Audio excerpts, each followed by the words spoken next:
Hey dreamer, tonight we're slipping onto the deck of a pirate ship to answer a surprisingly human question. What did pirates actually do for fun? Because most of pirate life wasn't always sword fights. It was boredom. Boredom with blisters. Boredom with sunburn.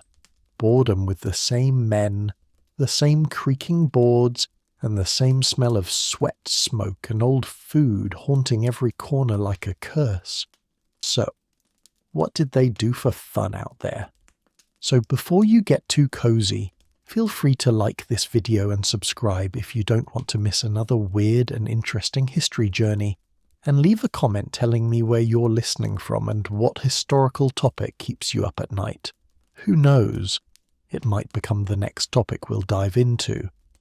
Have you ever wondered how you stay entertained when your whole world is planks, ropes, and a horizon that never changes?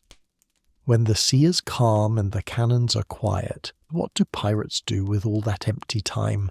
Do they sing to make the hours move faster? Do they swap ridiculous stories, keep pets, and invent games out of nothing? Or does fun mostly mean trying not to start a fight? Congratulations, you've just woken up on a pirate ship. The year is 1717. You've slept next to a barrel. You may have adopted a rat. You smell like you've been brined, and you have just finished your work, which means you're about to learn exactly what passes for fun in the golden age of piracy. Good luck. There are no weekends at sea, just less urgent screaming. When pirates had a break between watches, chores, or terrifying boarding parties, they did what most overworked employees do. They flopped somewhere horizontal and stared into the sky. You lie back against a coil of rope that definitely has feelings and try not to think. This is pirate relaxation. It smells like sweat and wet wood, and you hear snoring from 6 different directions. Your shift ended exactly 3 minutes ago. Your hands are still vibrating from hauling lines, and your shirt is clinging to your back like it owes you money. Your knees crack as you lower yourself down to the deck, which feels about as soft and welcoming as a wooden ironing board.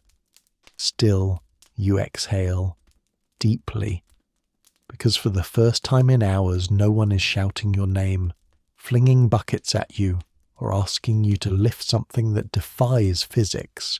You stretch out your legs, close your eyes, and drift into that strange in-between space where you're not quite awake and not fully asleep. Your body is still tense in places but beginning to let go. The sway of the ship becomes a rhythm. The sea murmurs against the hull. A rope creaks nearby like it is also trying to fall asleep. Someone a few feet away is already snoring. Another is muttering quietly in their dreams, possibly fighting a bird. You are too tired to care. The nap is shallow, but it counts. You wake with a dry mouth, a stiff neck, and a sense that maybe 20 minutes passed, maybe 2. There is a moment of confusion. Where are you? What year is it? Then the familiar scent of tar and unwashed socks hits your nose and you remember. Pirate ship. Right. Floating plank full of angry men and one single spoon they all keep losing. You sit up slowly. The sun is still bright. Too bright, but at least it is warm. Around you, other pirates are doing what passes for relaxing. One man is whittling a stick into the shape of either a bird or a very confused fish. Another is picking something unnameable out of his toenail. No one speaks unless absolutely necessary. This is sacred time. And now you face the impossible question. What do you do when you're not actively being yelled at? There is no cafe to sit in, no internet, no cinema. You could go back to sleep, but your arm is already asleep in your place and you do not want to negotiate for territory. You consider your options. Watch the horizon and pretend to philosophize. Poke at a loose splinter in the deck and see if it tells you your fortune. Carve something, Hum something. Life aboard a pirate ship offers very few luxuries, but time off is one of them. Even if it is damp and occasionally interrupted by someone yelling about a missing rat. You glance around. Someone is fiddling with dice. Someone else is humming something terrible. You are officially off duty, which means the rest of your day now belongs to the strange improvised chaos that pirates call entertainment. And so the real challenge begins. Finding something to do that does not end in splinters, fire, or emotional damage. Pirates loved games. Dice were everywhere, carved from bone, wood, or whatever wasn't currently on fire. The stakes, tobacco, socks, a share of rum, or the deep and lasting shame of losing to someone who hasn't bathed in 3 months. You sit down to play. The rules are unclear. The dice are probably rigged. You are in. Except you are not actually here to win anything. You are here because your options were this, or watching 2 men argue about whether or not the clouds are judging them. You pick the dice up, turn them over in your hand, and try not to think about how warm they are. That warmth is not comforting. That warmth is from pockets. Or worse. Someone tries to explain the rules. Someone else interrupts with a completely different set of rules. A third man claims that rules are for officers and the truly boring. You nod solemnly as if you understand and wait for someone else to go first. The first throw ends in loud cheering and a brief heartfelt argument. You do not know who won. You do not think they do either. What you quickly realize is that this is less about the game and more about the performance of playing it. Men groan theatrically. Someone fake cries into a sleeve. Another man claims to be cursed and demands someone spit over their shoulder to break it. Someone does. Onto your boot. Nobody apologizes. That is just part of the game. The group shifts positions constantly. People leave. Others join. A man sits down beside you and immediately insists his name is Ghost Knife. You do not question it. He loses a round and then spends the next 5 minutes describing in detail the dream he had last night about a talking eel who warned him not to trust stairs. Again, you nod solemnly. You begin to suspect that nobody actually likes dice. They just like yelling. The dice are just an excuse, a prop. A small object to focus on while they work through the complicated emotions that come from being stuck on a wooden prison full of damp men and salted meat. Your turn comes. You roll with no real hope and even less strategy. The dice bounce. One lands on a knot in the wood and spins like it is considering the future of your soul. It finally settles. No one reacts. You ask if that is good. Someone shrugs. Someone else says you have to roll again with your eyes closed. You ask why. They say that is how the wind spirits like it. You obey. The dice clatter. Someone cheers. You apparently win a single dried pea. You accept it graciously. One of the older sailors begins telling a story in the middle of a roll. He does not stop to roll. He just continues talking while the dice sit in front of him like students waiting for judgment. The story involves a ghost ship, a bucket of tar, and something he refers to only as the incident. Nobody breathes during the story. When it ends, everyone sighs as if they just survived something. Then someone says his dice throw does not count because he told a ghost story, and that resets the luck. Everyone agrees instantly. Someone drops one of the dice and it rolls into a crack in the deck. A small argument breaks out about whether it still counts. One man gets down on his hands and knees and begins whispering into the planks. You do not ask why. You simply take this as a sign that it is time to stand up and pretend you need to check on something, like the sky or your own sanity. As you walk away, someone yells for you to come back and defend your title. You do not remember winning a title. You do not even remember how the game works. You keep walking. You need a moment. The kind of moment where you can sit, breathe, and accept that pirates are not normal people. They are tired, sunburned chaos goblins with too much time on their hands and a dangerous amount of creativity. You hear pirates sing. Some howled. Some owned fiddles that should have been thrown overboard. But when the boredom hit hard, the crew might burst into a shanty, half song, half complaint, all off-key. Today's hit involves a goat, a storm, and a mysterious rash. You hum along. It is the best concert you will get until someone invents earbuds. The performance always begins with no warning. One man simply stands up, clears his throat like he's about to deliver a speech, and starts yelling in rhythm. Others join in. Nobody knows who started it. Nobody really knows the words. That does not stop them. A shanty is less about music and more about volume.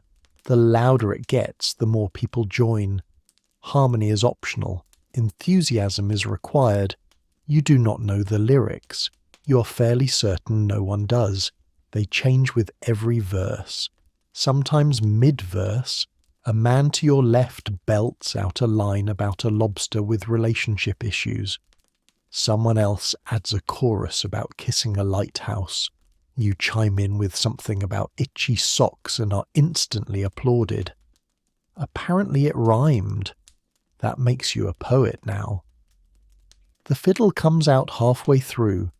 It is missing a string, possibly two. The man playing it has an expression of deep concentration and the wrist movement of someone trying to charm snakes. It produces a sound that can only be described as a scream through a tunnel made of wet spoons. No one complains. It is considered part of the charm. A drum joins in next. The drum is a barrel. The sticks are someone's boots. The rhythm is chaos. A man in the back is keeping time by slapping his own chest. Someone else tries to whistle and accidentally spits. It becomes part of the beat. The song grows louder, it grows weirder. A verse about rum turns into a chant about sea cucumbers. Everyone cheers. You try to leave, you cannot. Someone grabs your arm and insists you lead the next line. You panic and invent something about a flying fish that owes you money. It lands. It gets repeated. Suddenly the whole crew is singing about your debt-collecting fish. You smile nervously. You are a featured artist now. A pirate near the helm stands on a crate and begins conducting. He is using a spoon. He has no idea what he is doing. He shouts instructions like slower and more goat. The music obeys, or at least adjusts. The fiddle screeches in protest. A new singer joins in with a falsetto that should be illegal. Someone throws a boot. The boot misses and is folded into the lyrics. A new verse is born.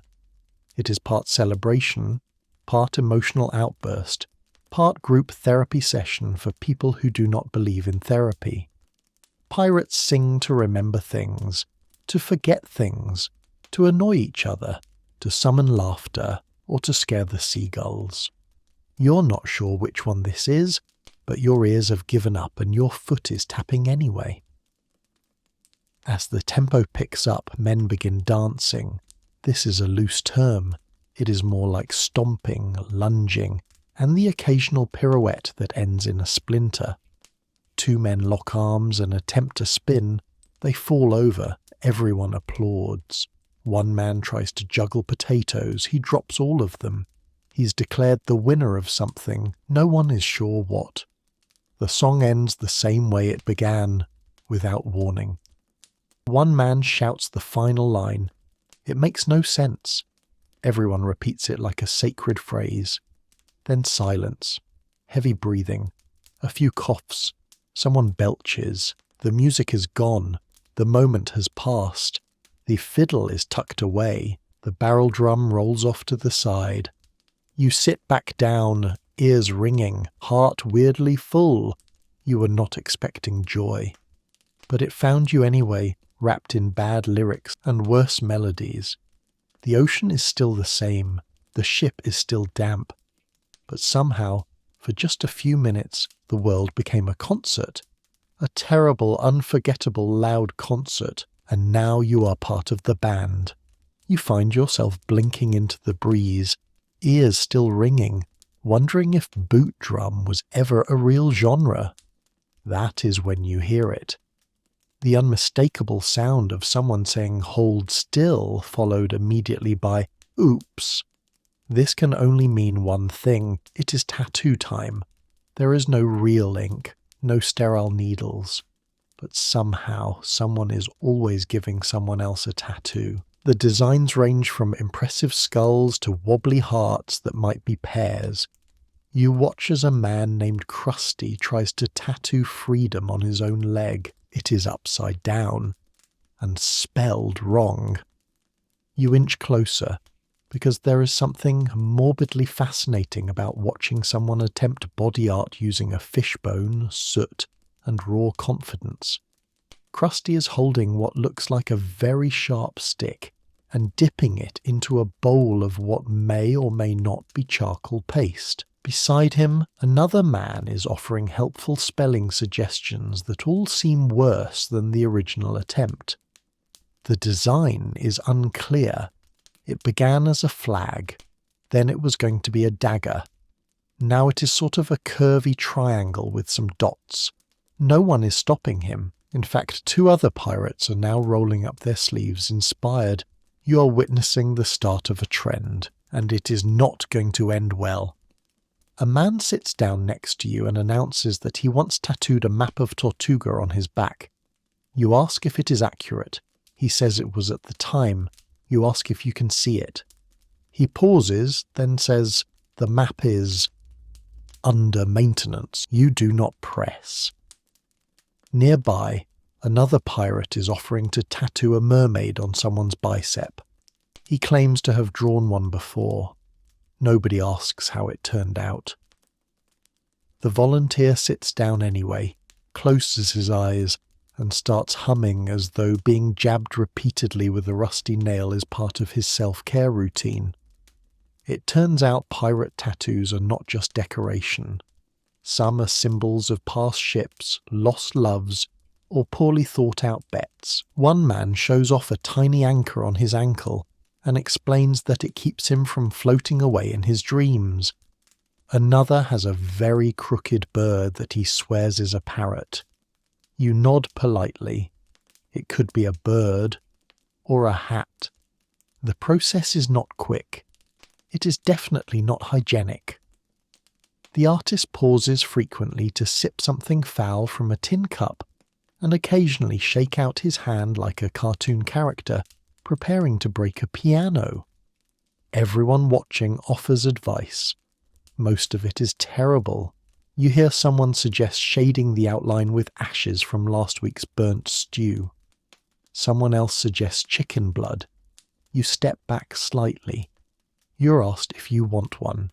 A tattoo, a mark of the sea, a permanent memory of this floating chaos. You consider it. You glance down at your sunburned arm, your rapidly crusting leg scrape, your hands that look like they lost a fight with rope. Maybe not today, maybe not ever, but you stay. You watch as more shapes appear. A star, a crooked letter, something that might be a cat or a sea slug. It does not matter. What matters is that these men are decorating their bodies with the tools and mistakes available to them. This is art, pirate art, messy, painful, and weirdly communal. Eventually the ink runs out, or the patience does.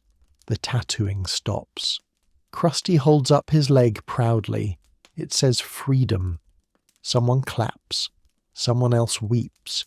You lie back down, mildly disturbed and slightly impressed. You survived musical hour. You survived art hour. You're learning that pirate entertainment has no limits and very few filters.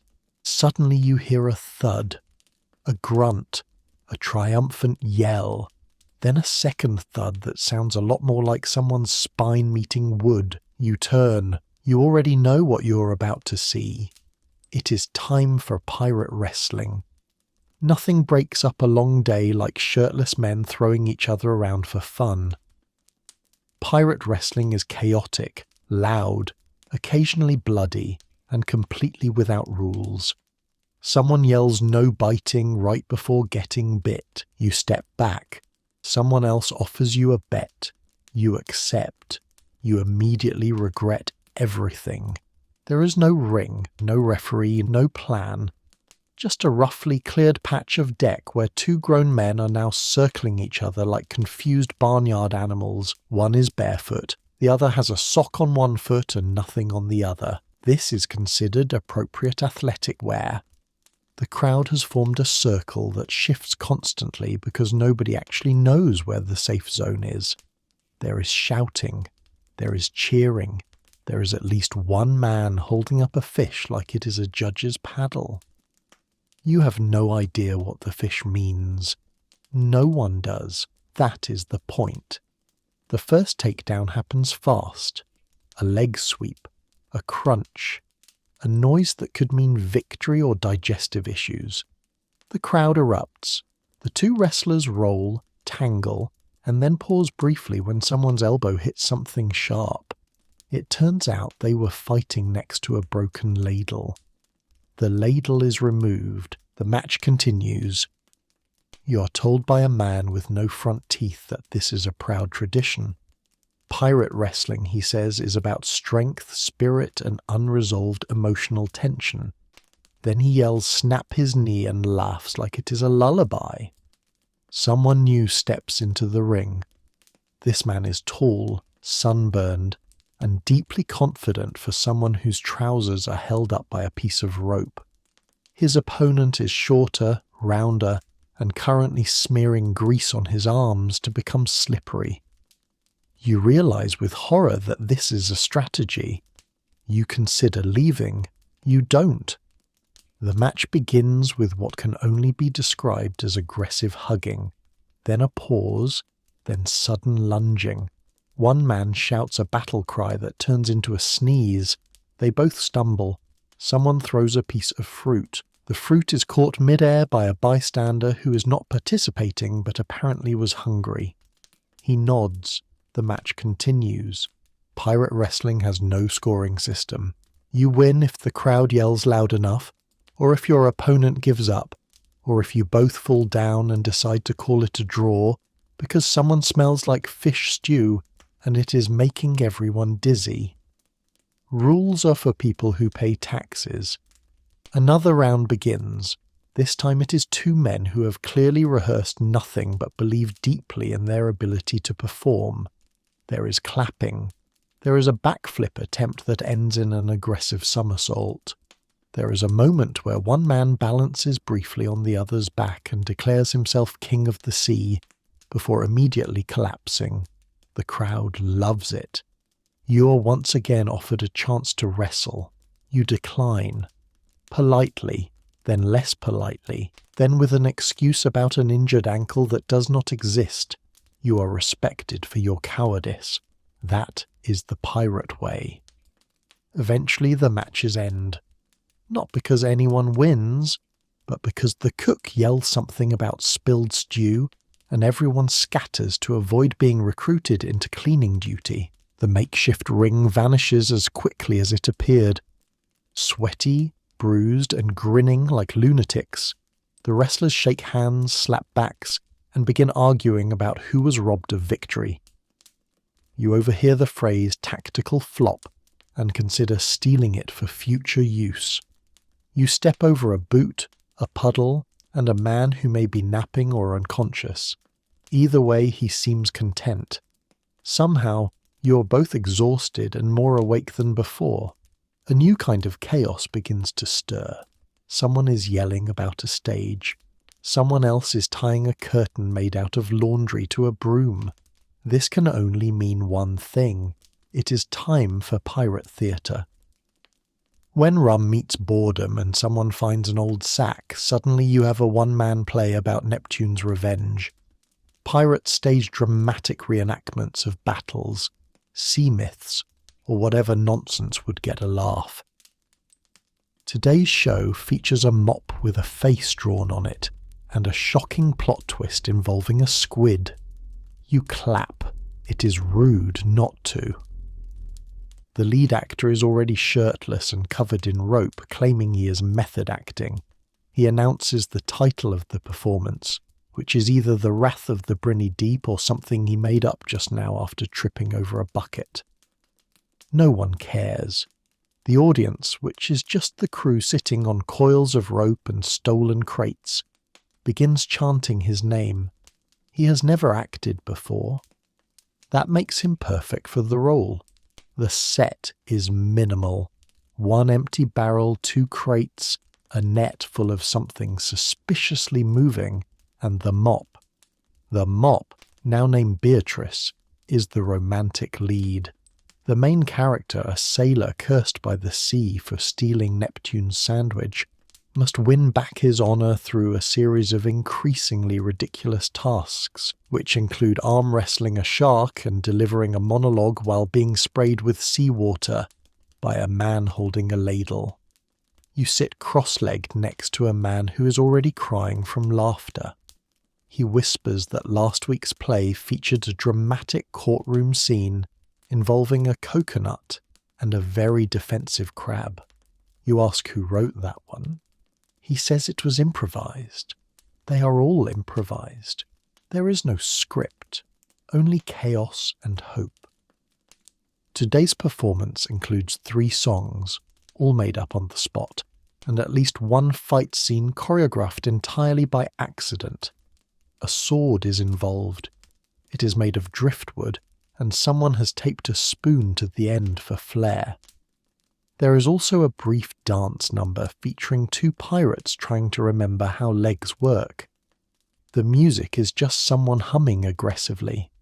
At one point, the lead actor forgets his line, makes up a prophecy, and invents a new god called Gerald the Moist. The audience roars.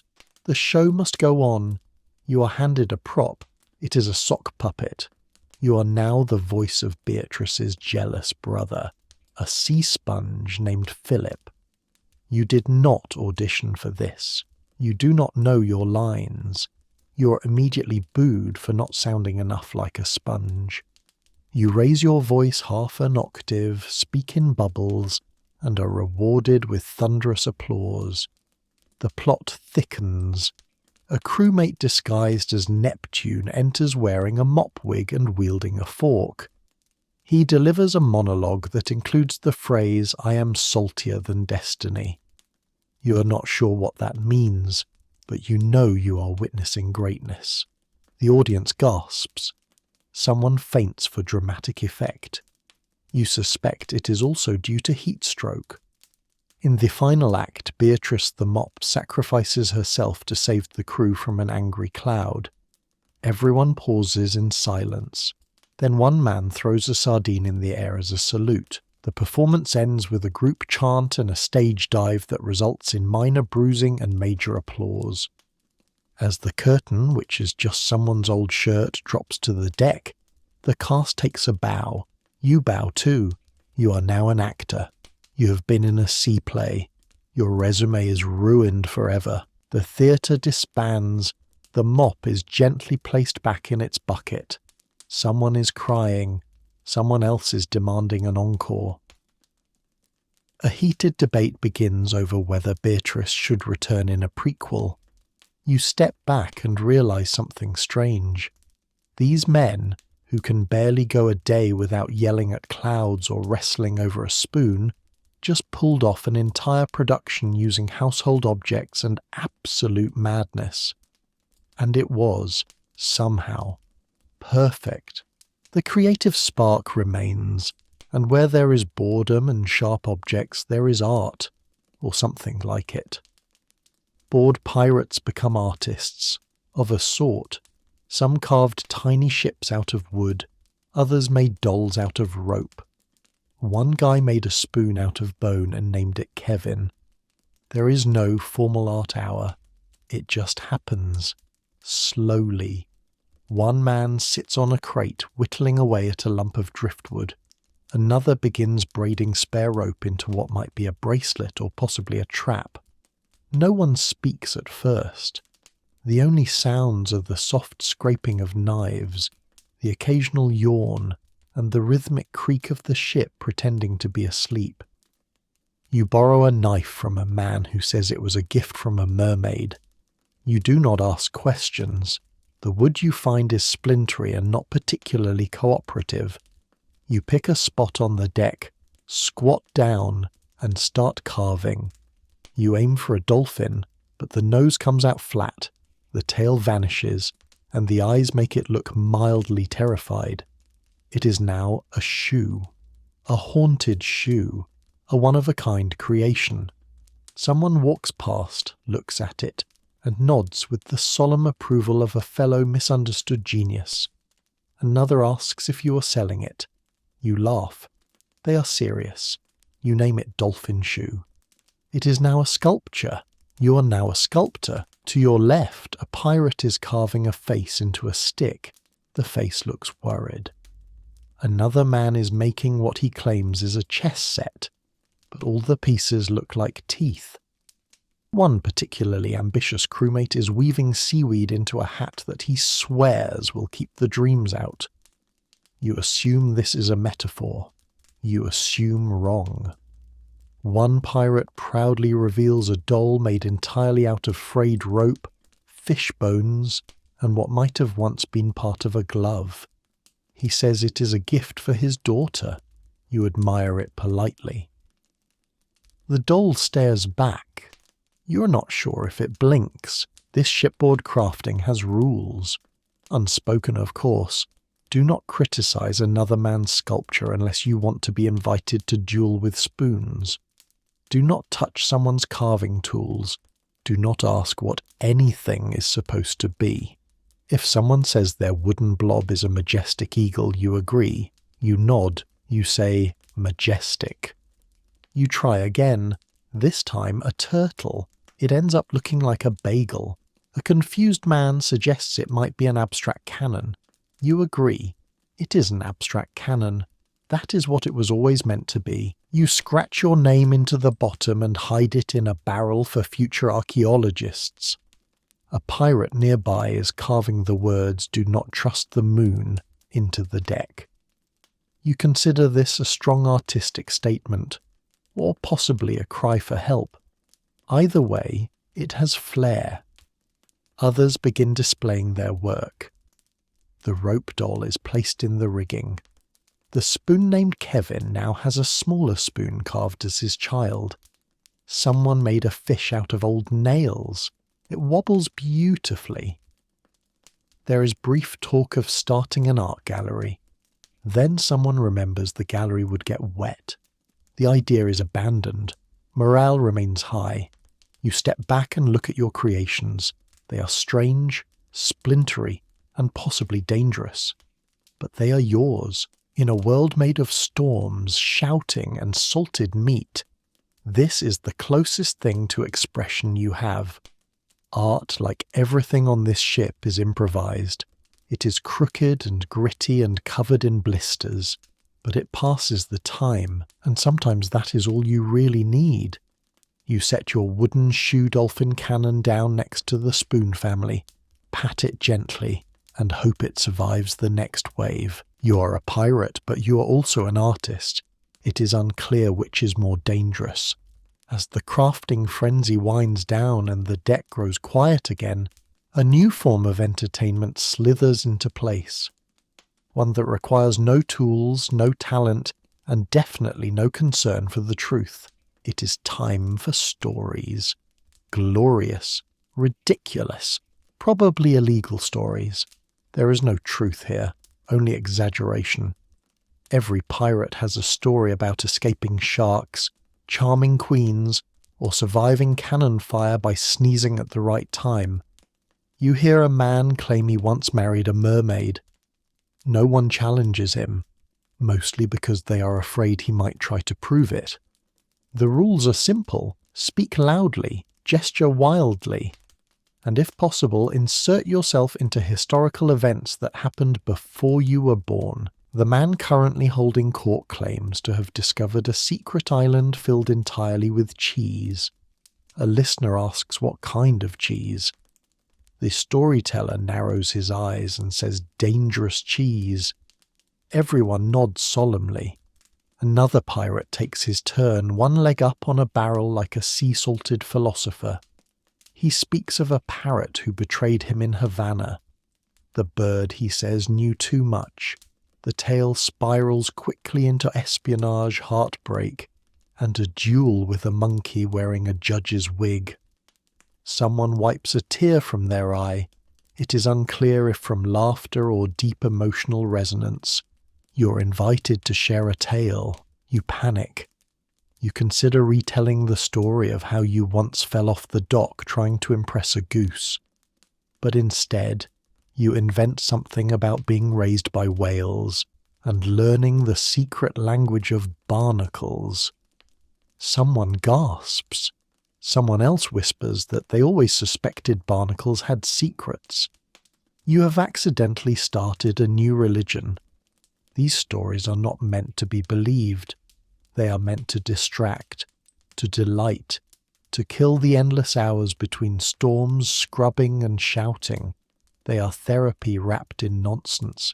Pirates cannot afford truth, but they can afford a good lie with a dramatic pause and at least one sea monster. The tales grow stranger.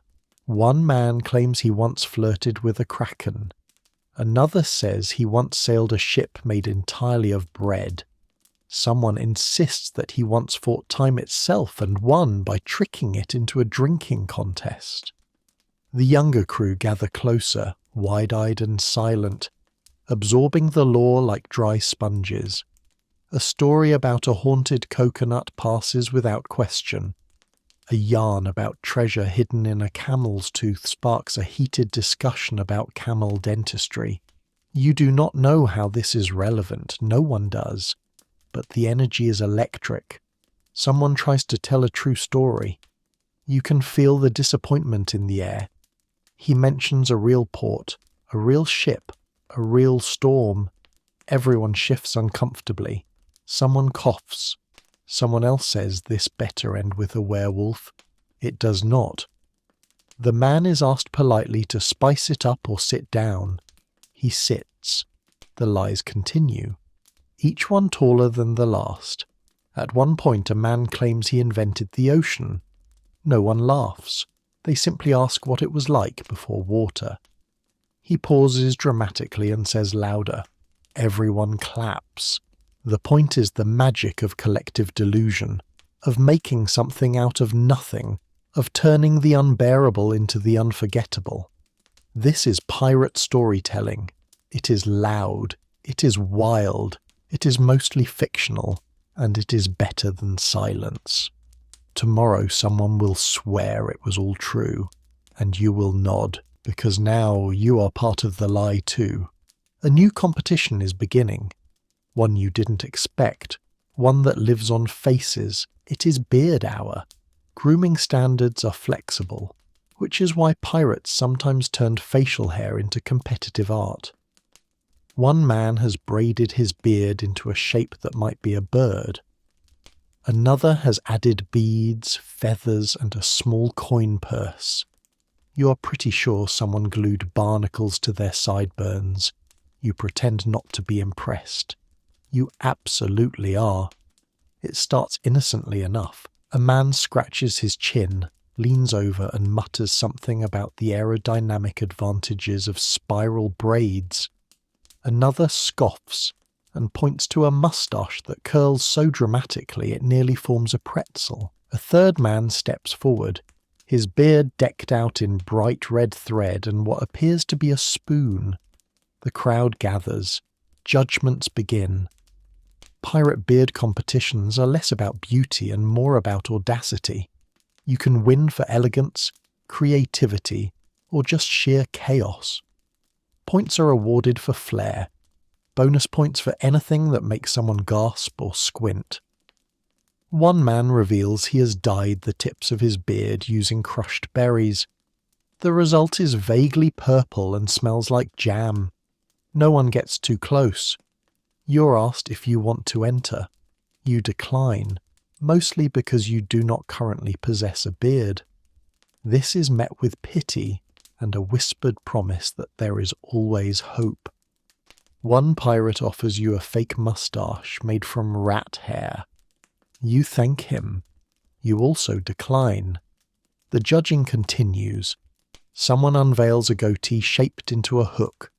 Another man lifts a flap of his beard to reveal a tiny carving of a ship hidden within.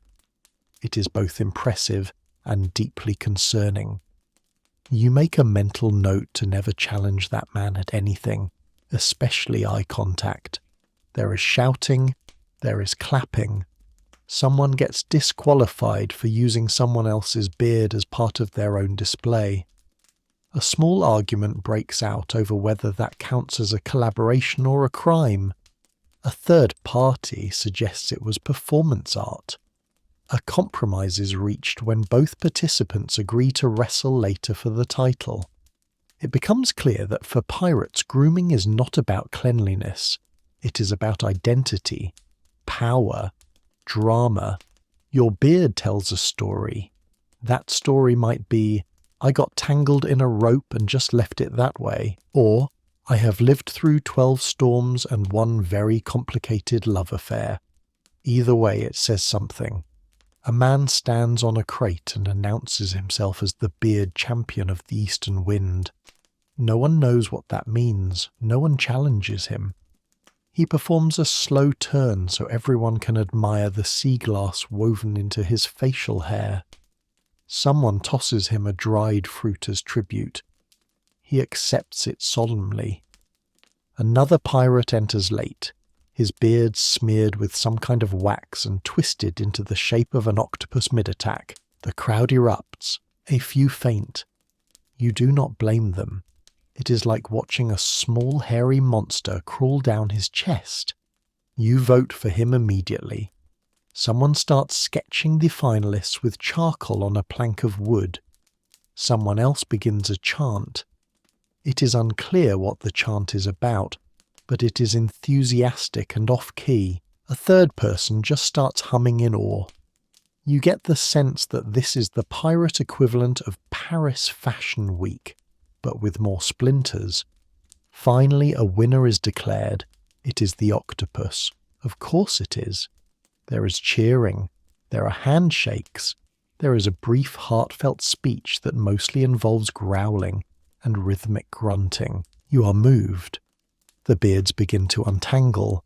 The feathers are plucked free. A small coin purse goes missing. You do not ask questions. The competition ends, but the pride lingers. Somewhere near the galley, someone shouts a phrase so creative, so deeply confusing, that it can only mean one thing.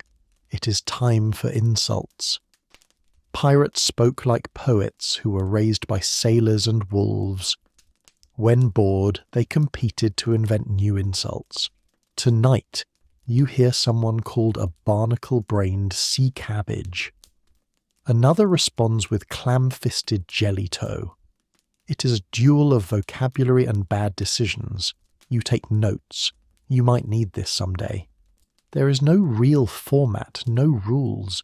Just two pirates standing 10 feet apart and verbally swinging at each other with the energy of men who once tried to outstare lightning. The goal is not just to offend, it is to confuse, to destabilize, to craft an insult so weird and specific that the other person begins questioning their entire personality. You take a seat on a coil of rope as the first round begins. One man opens with "You smell like a dolphin's secret." The crowd murmurs. That is a strong start. His opponent fires back with "Your face looks like it lost a bet with a crab." The crowd hisses in appreciation. Someone claps slowly. The duel is heating up. These are not playground taunts. These are art. Ugly, spiky art. One man accuses another of having the emotional depth of a wet sponge. Another claims his opponent's mother was a sea slug and his father was a mouldy boot. Somewhere in the distance a gull cries in support. A man steps forward and introduces himself as the reigning insult champion of 3 ports and 1 cursed sandbar. His face is weathered, his eyes bloodshot, and his vocabulary unholy. His opponent is younger, quicker, but clearly regretting this decision. You settle in. This is going to be a show. The older pirate begins with a devastating your thoughts travel slower than soup uphill. The younger one retaliates with your teeth look like they're fleeing the scene. Gasps, laughter. A nearby man drops his fish in awe. Insult duels are not about anger, they are about reputation. The ability to destroy someone with language, then buy them a drink immediately afterward. It is theatrical. It is therapeutic.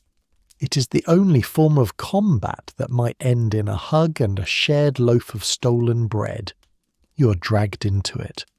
Not as a combatant, yet, but as a judge. You are handed a spoon and told to point it at the winner of each round. You accept your role with solemn dignity, knowing full well you are not qualified. Still, you raise the spoon. You choose wisely. The men nod in respect. You are safe, for now. Eventually, the insults get stranger. You have the ambition of damp laundry. Your brain is a haunted biscuit. You couldn't navigate a puddle with a map and a guide.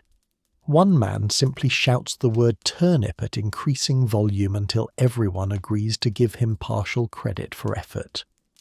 Some pirates begin to freestyle, stringing 5 or 6 insults together into lyrical rants that echo across the waves. One man references a cursed eel, a broken compass, and a deeply untrustworthy moustache. His opponent just takes off his hat and surrenders. The crowd cheers. As the night goes on, the duels slow down. Voices grow hoarse. One man tries to insult another using only gestures and interpretive dance. He is politely escorted off the stage area. Someone begins collecting the best insults of the night onto a plank using charcoal. A new pirate dictionary is born. You lean back, brain buzzing with new phrases. You whisper them to yourself. Fish-hearted sea sponge. Waffle-brained rudder kisser. They taste like poetry made of vinegar. You are quietly thrilled. Insult duels fade into quiet snickering. Friends clap each other on the back, no hard feelings, just linguistic carnage and a healthy dose of mutual admiration. You think about trying it one day, maybe when your brain is less soup-shaped. For now, you are content to listen, to learn, to appreciate the pure absurdity of a language built on brine, bruises, and bold imagination. And somewhere behind you, someone whispers the words, limp-livered biscuit ferret like a lullaby. You smile. You have never felt more insulted, or more at home. After a few too many sips of something that could probably strip paint, the crew starts getting emotional. Someone wonders if the sea has feelings. Another questions the concept of time. A third just sobs into his shirt and whispers, "I miss oranges." You nod wisely. You don't know why. This is Pirate Philosophy Hour. Not officially, of course. There is no scheduled time. It arrives unannounced like a gull stealing bread.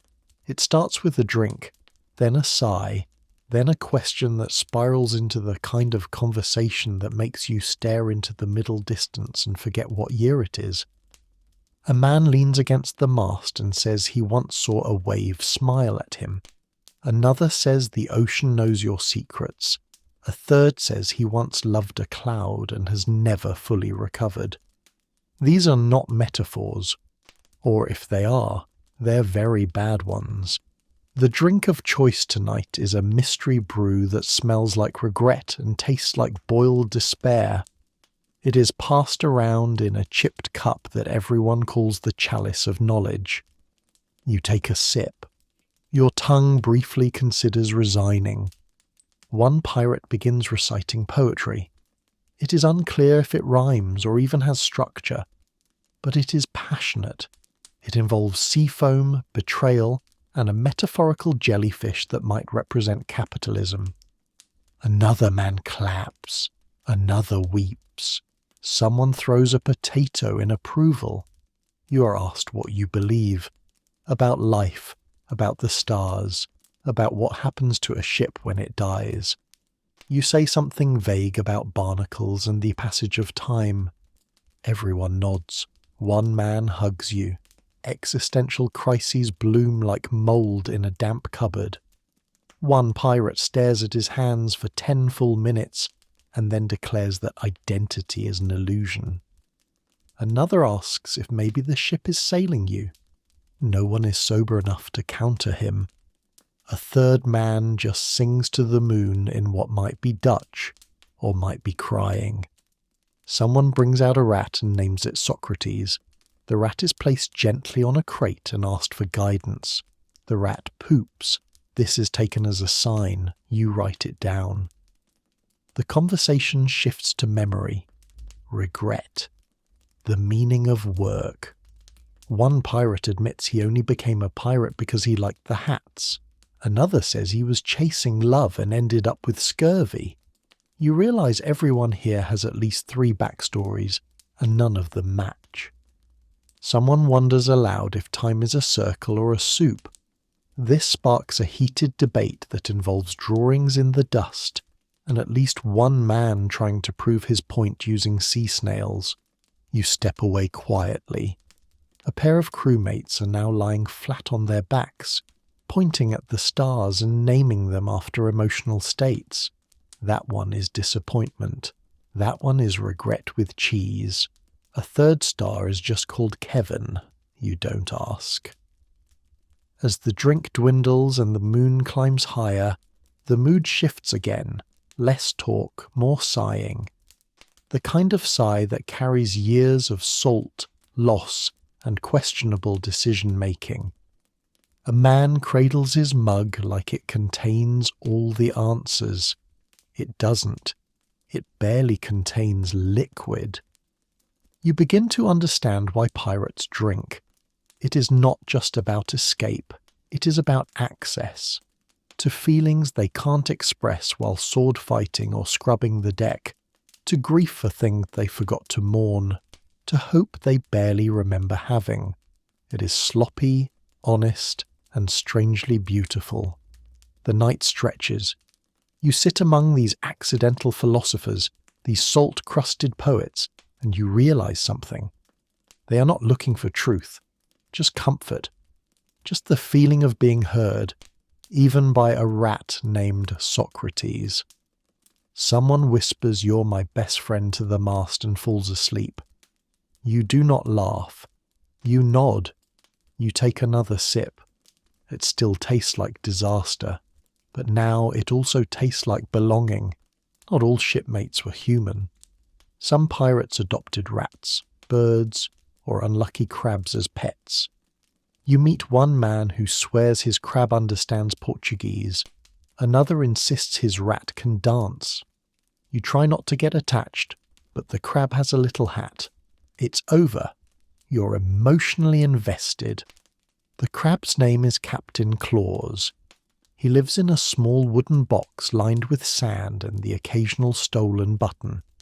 His owner, a pirate named Mudge, says the crab was rescued from a seafood market during a storm and has since been promoted twice. Mudge does not explain the ranking system. No one asks. Captain Claus is not the only animal on board. There's a rat named Butter who wears a string harness and frequently steals socks. There's a parrot named Death Rattle who only speaks in riddles and profanity.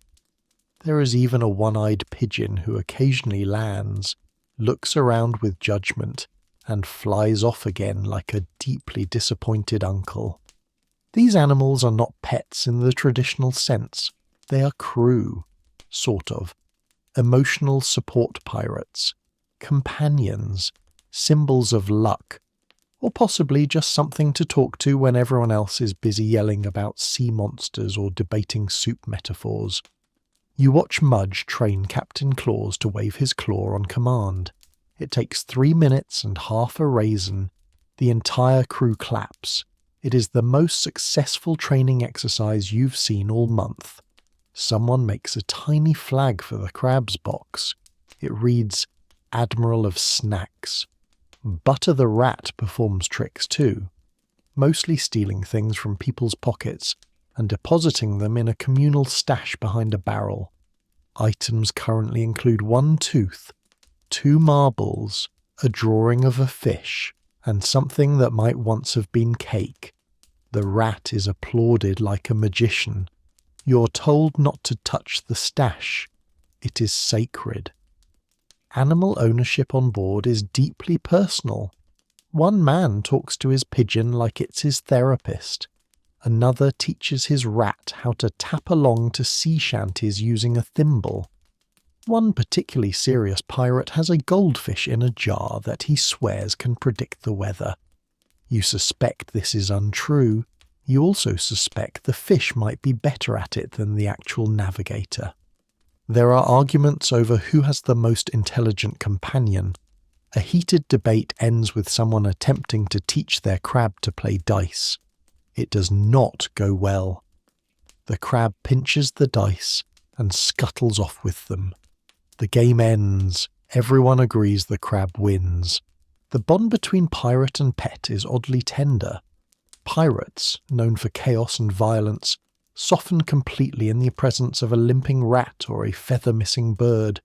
You see hardened men cradling tiny creatures like fragile treasure. You see grizzled veterans arguing over whether their animals are happier on the port side or starboard. Someone starts sewing a crab hammock. You are gifted a companion. It is unclear if this is a prank or a rite of passage. You're handed a mouse with 1 ear and a suspicious smell. His name is Greg. You are now responsible for Greg. He does not appear to like you, but he tolerates your presence. You accept this as a victory. Having a pet gives you a strange sense of purpose. You share your biscuit crumbs. You hum a tune so Greg will know where you are. You build him a little nest out of a torn glove. You are officially bonded. Greg poops in your shoe. This is love. There is a quiet comfort in these creatures. They do not judge. They do not talk back. They offer a kind of stability in a world where everything is loud, wet, and constantly shifting. They are anchors in their own small, ridiculous way. As the night deepens, you find yourself sitting with Mudge, Greg, Captain Claus, and Butter, watching the stars. No one speaks. Even the animals seem contemplative. You reach down. Greg curls up in your palm like a tiny, mildly resentful loaf. You smile. You're a pirate. You're emotional about a crab in a hat. And you have never felt more human. And just as the ship begins to quiet, someone coughs dramatically, stands on a barrel, and says the 4 most dangerous words in any pirate's vocabulary. I have a story. Even hardened criminals crave a good bedtime tale. Pirates pass the time telling stories.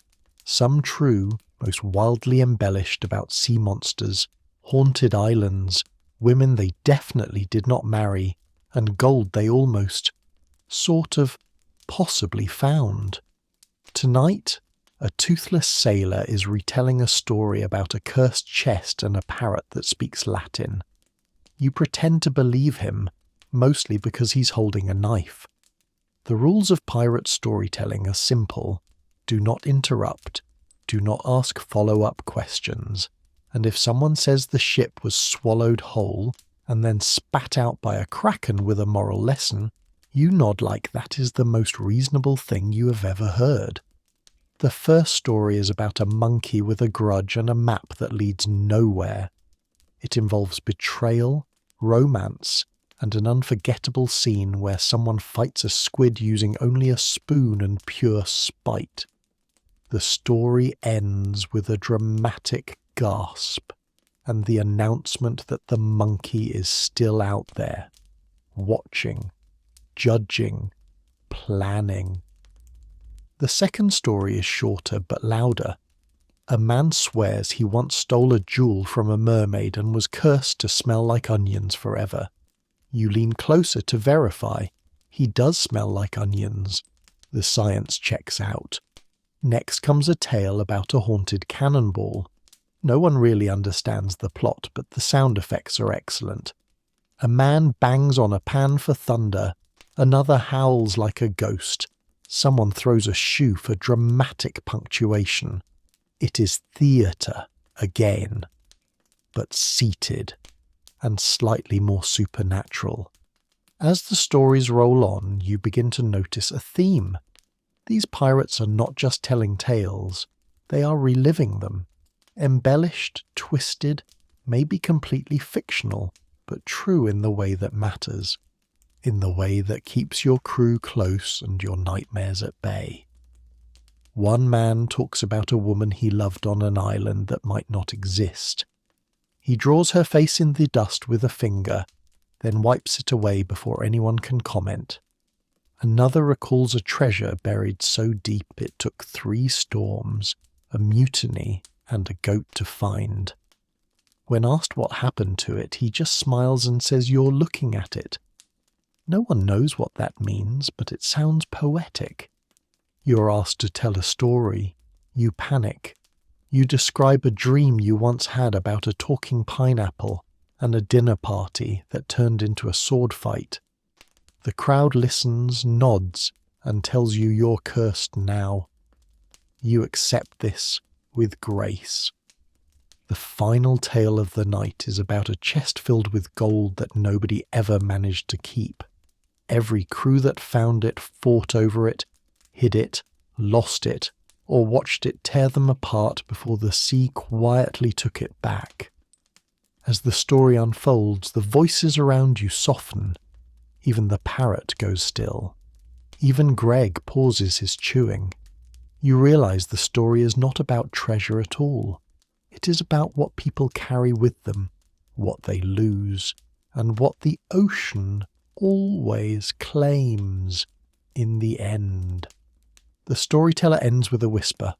The wind picks up. The sea groans gently below. No one claps. No one speaks. You crawl into your hammock. Greg follows, settling near your neck like a mildly judgmental scarf. The ship creaks. A wave rocks you. Someone snores. You're surrounded by men with impossible pasts, imaginary gold and real bruises. They lie in hammocks and on crates, tangled in dreams that smell like salt and rum, and stories too strange to be made up. Your eyelids grow heavy. The stars blur. The sea hums a lullaby you didn't know you remembered. Good night, pirate. You've survived another day.